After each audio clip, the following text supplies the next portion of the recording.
అసలు మీకు ఇవాళ నేను సంచలనమైన న్యూస్ చెప్తా.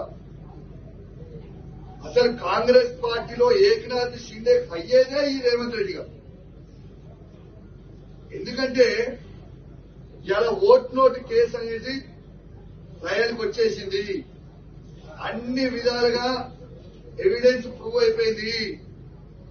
3-4 నెలల లోపలనే, లేకపోతే పార్లమెంట్ ఎలక్షన్లు అయిపోయాక 6 నెలల లోపలనే రేవంత్ రెడ్డి గారు జైలుకి పోక తప్పదు. ఆ ఫ్రస్ట్రేషన్ లో ఏదో మాట్లాడుతుడు, అది తప్పించుకోవడానికి ఖచ్చితంగా కాంగ్రెస్ పార్టీలో ఏకనాథ్ షిండే అయ్యేది రేవంత్ రెడ్డి గారే.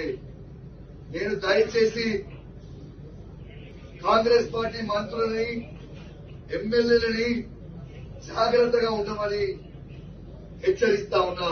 నాకు అక్కడక్కడ వినబడతా ఉంది, ఎందుకంటే తను ఏకనాథ్ షిండే కాబోతుండని చెప్పి సందర్భంగా మీకు తెలియజేస్తా ఉన్నాను.